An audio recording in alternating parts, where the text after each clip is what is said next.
What is up, everybody? It is Brian with First Shot Tactical, back with another video for you here today. And today we are continuing the Aero Precision M5 308 build here. So as you can see, we have our lower parts kit done, our trigger, safety selector, grip, and today we are going to be installing the buffer tube as well as the buffer spring and buffer. So with that, let's go ahead and get into it. First thing I like to do, as you can see, we have our spring, our buffer weight, our retainer, as well as the spring for the buffer tube here. And then we have our nut for on the back, and then our buffer tube, our actual buffer tube. This is the Aero Precision Enhanced one. Not sure what's enhanced about it, but that's what we're gonna be putting on. But the first thing I like to do with all these parts, because they are new and they are dry, is throw some lubricant on it. So I'm using Liquid Drip, the gun lubricant here. Awesome company, great product, definitely check them out. But I'm gonna be putting it on the threads here, as well as on the lower receiver. So make sure everything's lubed up.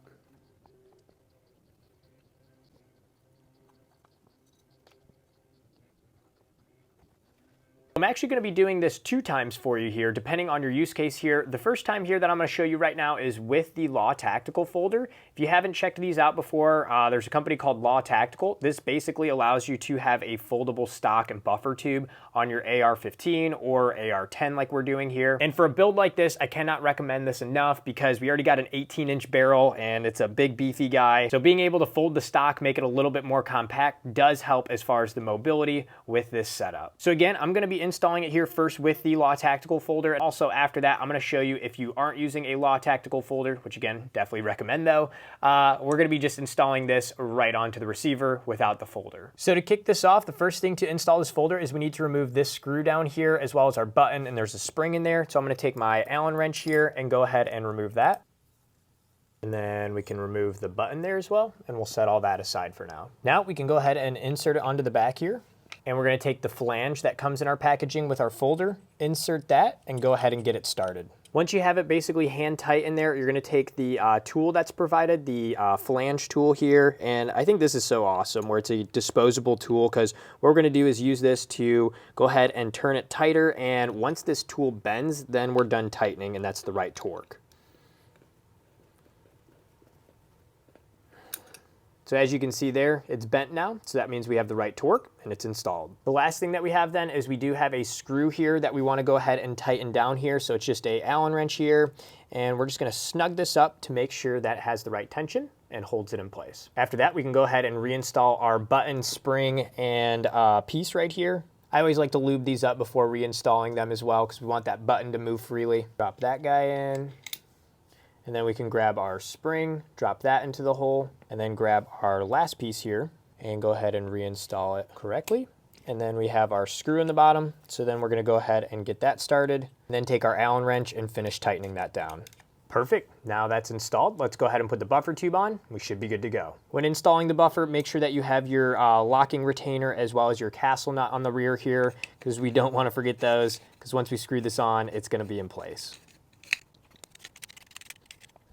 Now, once we approach the hole here, we want to go ahead and drop in our buffer tube retainer spring as well as our buffer tube retainer. And I'm going to drop that in here. And from here, we want to push this down and then continue to screw our buffer tube so that way this catches. So it's caught a little bit. And then now I like to grab a flathead screwdriver, use that to push it down.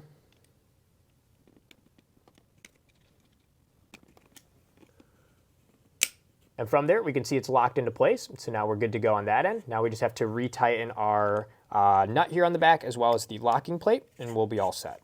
To tighten this is where you're gonna need your armor wrench here, and basically just throw it on the back, righty-tighty, get it tight. I'm actually gonna throw this in the vise real quick, use this to tighten it a little bit more, and then we should be good. Perfect, looks good here, and now we can check, make sure that it clicks into place. It does, it opens back up. Now we're ready to go ahead and install our buffer spring as well as our buffer. And we can do that by inserting here. And then as we get close, you can either give it a good push to get it in or use a screwdriver to push that retainer down. And now it's locked into place and you're all set. Again, for any kind of M5 or AR10 build, definitely recommend the Law folder here. It's gonna make your long barrel and long package a little bit shorter, more compact for mobility. But if you do not want to install this or don't have this right now, this next section will be for you. So that way you can just install this directly onto the receiver. The only other part that I wanted to mention is this piece. This goes on your bolt carrier group when using the law folder because there is this extension here. So just a heads up, at the end, you'll put this on your bolt carrier group when installing. All right, as you can see, we have everything stripped back down here. So this is for everybody who's going to be installing their buffer tube directly onto the receiver. First thing you want to do is thread this on far enough, and it might be tricky to thread on first, but get it down. Just like that. Just kind of put it towards the back because we're going to tighten this back up to snug it up to the lower receiver. And then with our locking nut on, the next thing we're going to do is grab our locking retainer here. And basically, you can see there's a little groove here on the bottom. So we're going to slide this on just like that over the threads. And then there is a detent here, and you can see that side is pushed in. And this will actually match right up right here. So you want to make sure that the part with the bulge is facing the receiver when we install. With that, we are ready to install, and everything's nice and lubed up again here, so we shouldn't have an issue getting this started on the threads. Go ahead and get this most of the way in here. Perfect, and I'm going to stop right here then because the next thing we want to do, you can see we have this little hole here, and we need to install our retainer and buffer tube retainer spring. So I have the spring here, we're going to drop that into the place, and then we have our buffer tube retainer, and that'll go right over the spring like so. And then from here, I like to just start it with my finger here. You can push this down, get it started, turn a little bit, and you can see it's half on there.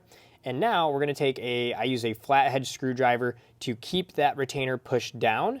And then we want to continue to rotate our buffer tube to get it into the correct place.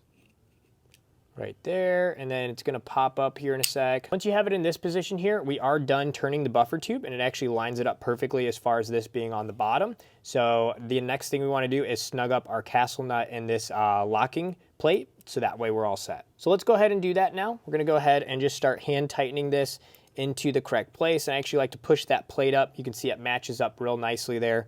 And then we're just going to tighten this guy down. And then once we have it hand tight like that, we do need to use our armorer's wrench here, like I have here.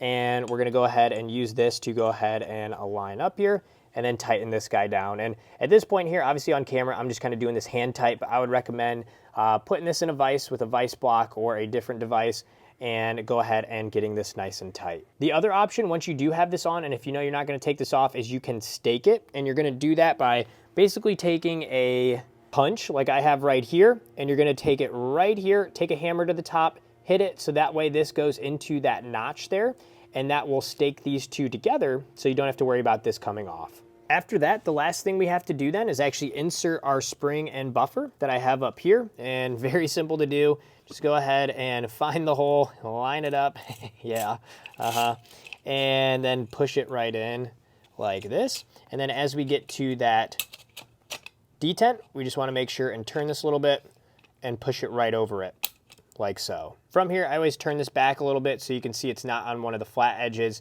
and we don't have to worry about this coming out. On a new build, I highly recommend, and I did this actually, is again, taking your gun lubricant, again, I'm using liquid drip for it, which works great, is putting it down that buffer tube before inserting this, because this is going to be reciprocating in there, and a lot of times on new builds, people don't do that, and it might cause a malfunction and the gun does not cycle on your first couple rounds. So definitely lube up the inside of your buffer tube as well as that spring there. With that, that does it for this video here today. I hope this was helpful. If it was, like and subscribe to the channel. Always appreciate that. And next up, now that we're done with our lower receiver here, we're going to be switching to the upper. So stay tuned, or they might be up now on the videos on how to put the upper assembly together, so that way we can complete this here. Until next time, have fun shooting, and we'll see you soon. Thanks, everybody.